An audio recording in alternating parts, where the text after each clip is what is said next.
Now, if you drive I-25, which almost all of us do throughout Colorado Springs, between Fillmore and Garden of the Gods, you notice there's a lot of work being done. You have those concrete barriers, maybe asking, okay, what's the progress on this project and why is it taking so long? Why is it being done? It's part of the safety improvement project that started a year and a half ago. CDOT is spending $68 million to replace 2 bridges, among a number of other upgrades. KRDO 13 Scott Harrison, the road warrior, is live near the project site with an update. And Scott, this stretch is tricky for drivers. It's one of the city's narrowest and roughest to drive through, and it could get worse before it gets better. That's sometimes just how construction works.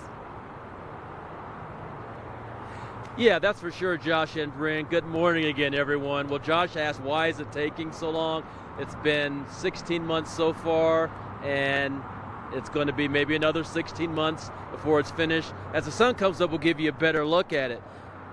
This corridor that's being worked on is just under 2 miles long, but you can see it's kind of wedged in between Sinton Road to the east, and there's a lot of businesses and homes on that road, and then you have a lot of commercial businesses on the west side of the highway. So you've got to squeeze this project in the middle of all of that, plus you've got to keep the traffic safe, you've got to keep the workers safe, you have to make sure that the drainage is working the way it should so you don't flood anything. So that's all that's involved in getting this project done. It just takes a while to do that.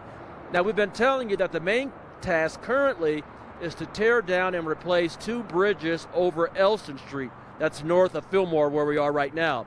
And sometime this spring, we just found this out from CDOT yesterday, the new southbound bridge will be finished, and then all traffic, all 6 lanes are going to shift to the southbound side so that crews can start building that opposite bridge.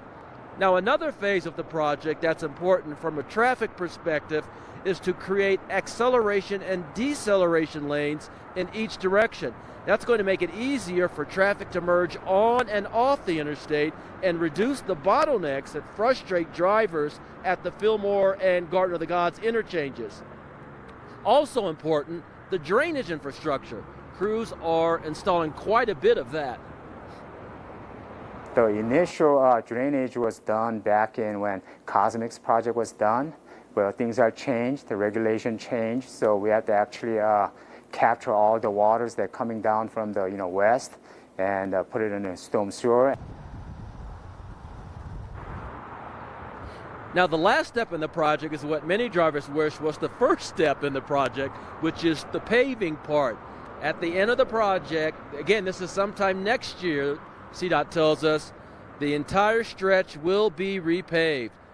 So we're just going to have to be a little bit more patient and wait for that to happen. It just doesn't do much good to repave this stretch now with so much construction going on. You just tear the asphalt up again. But city is trying to fix potholes, or CDOT, I should say, is trying to keep the potholes filled. And that's almost a never-ending task. And in case you're wondering, that yellow strip of paint that we told you about that somebody spilled along the southbound center lane last year by accident, it is still here. Slowly fading, but still here. Adds a little color to kind of the drabness of the construction area here. We're live in Colorado Springs. I'm the road warrior, Scott Harrison, for KRDO 13. Like many things, I'm sure it'll be great when it's done. Scott, thanks so much for the update. Do you have any traffic and road news tips? Send them our way. That way Scott can look into it for you. Road warrior at KRDO.com.